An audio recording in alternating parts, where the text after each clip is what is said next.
naman akla. Narito tayo ngayon upang matunghayan ang napakainit, nagbabaga at talaga namang usap-usapan at maraming pinaka-inaabangan na issue ni Ate Erica. Tinanong nga ni Kalingap Val Santos Matubang ang mama ni Ate Erica kung ano daw ba ang gusto nitong mangyari dahil sa mga sinasabi nito ay medyo lagpas na sa mga linya.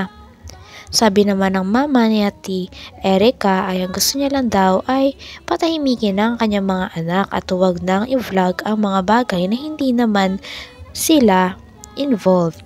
Kaya sana wag na rin daw silang interviewin ni Kalingap Val. Ay, alam mo Kuya Val, sobra po. Paano po ninyo malalaman kung kami po ay akala po ka pa ninyo, okay lang kami? Opo. Hindi po, manood po kayo ng mga reactor ninyo kung ano po pagkatao ng anak ko dun. Opo. Diba po? Unawaan ko po naman yun. Hindi yun naging bata, Kuya Val, kasi nag-aaral, kawawa naman. Siya nga po, naintindihan ko po yun. Kuya Val, po sa school yung anak ko, pag-aaral, grabe. lang yung inasahan ng bata na Oo nga po, punta man siya sa mais na buhay. Po, tigilan na po ninyo kami. Nag-aaral na lang yung Kung kayo po ay sa magulang ko, kayo na po rin, wag na po kayo ninyo kami. umiiyak dito yan pag naririnig mo. Wag ka na kayo. Akala, di ba Kuya Val, no? Akala ko ba, mahal na mahal niyo si Erica, Oo nga ayaw niyo si po. Erica, di ba? Lahat, ano ninyo si Erica. Ate, kung mayroong gustong ipaayos sa amin, parinig, ano man, ako na kontakin, huwag na sa iba. Huwag na sa ibang mga vlogger. Ngayon, tapos na po yan, sir.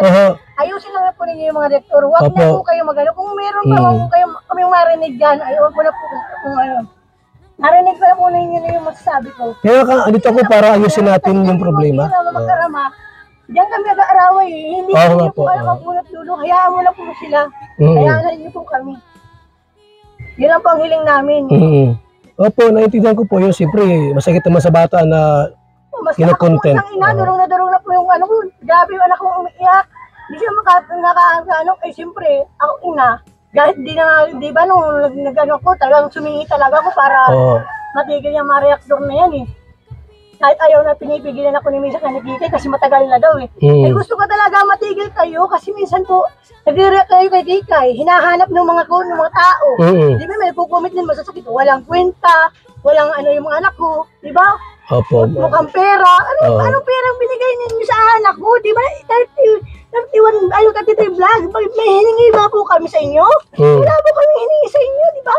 Ang gusto lang po na nahingi, may nagtao sa amin, may nagtulong. Wala na po yun. Hindi na po namin kayo niintindi. Wala na po kami. Kami po ay nagpapasalamat sa inyo at natulungan niyo si Erica. Opo. Kami yun na lang po ang pinakaano namin sa inyo. Maraming salamat po. So ate, ito lang, kung sakali meron kang mga gustong iparating sa amin, sama ng loob, huwag ka nang kumuntak sa ibang vlogger po kasi lalong lumala ang issue. O sir, Ano po? hindi po po kasi yun sa sobrang kulang pong inis talaga kasi parang siyempre nakapanood ko yan si kuya ano na yan. Sa pag-uusap nga ni Kalingap Val ay nalaman niya na ang tanging gusto daw talaga ni Gemma na mama ni Ate Erica ay maayos ang kanilang problema. Ngunit gusto niya na maayos ito sa pamamagitan ng sila-sila lamang ng mga pamilya. Ayaw niya na daw talaga na gawin ito in public kaya pinapakiusapan niya nga si Kalingap Val na wag na nga mag-vlog tungkol kay Ate Erica dahil gusto din nila ng peace of mind at ayaw na nila na mas lumala pa ang gulo na nangyayari.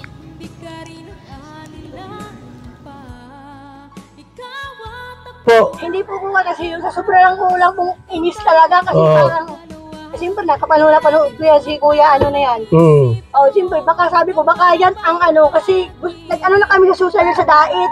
Opo. Nagtanong na kami dyan ng mga anak ko. Pero ang sabi sa amin, pati kapatid ko makukulong. Ang unang makukulong dyan yung kapatid kong babae. Kasi siya ang gumagawa ng way kasi para ma-reaktoran, di ba? Pati kung sino man lang nagbalbala sa mga anak ko, yun di maladamay. Pero inano namin kasi ayaw namin ng gulo. Pero kung tutulungan kami na may matulong sa amin sa Maynila, diretso namin. O yun ang gusto kong sabihin, isampulan kung sino man gusto isampulan.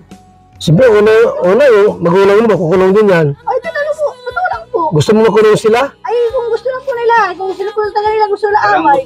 Ito ate, last bag, ate.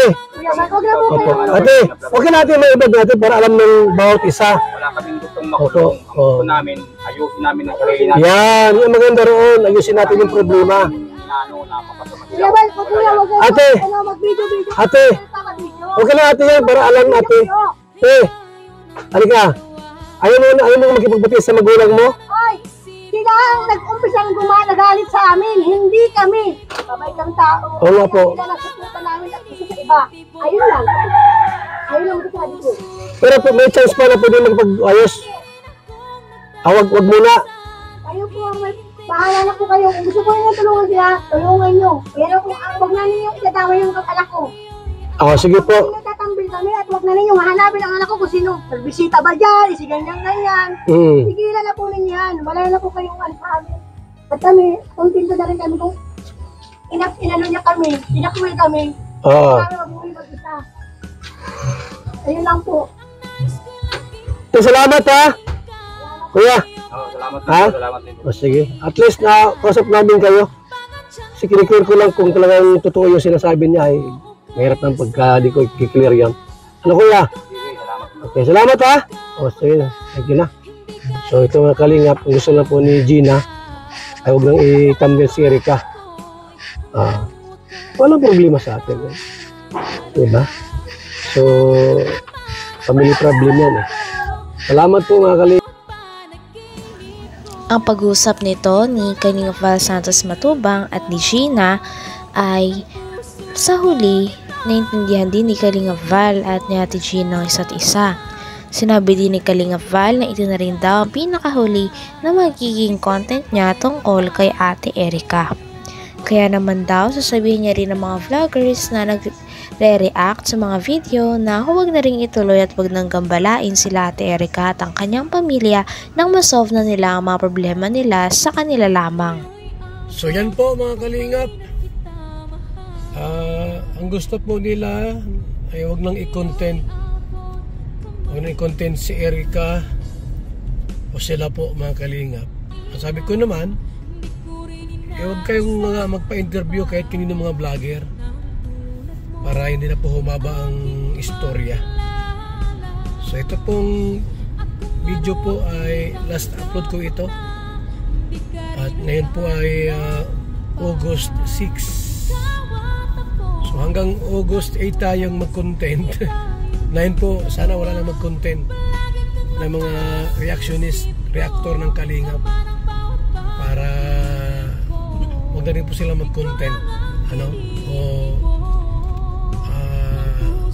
umakyat pa sa mga ibang live streaming para wag na po humaba yung kanilang yung usapin tungkol dito dahil nga naman ang pamilyang away pamilya po ito.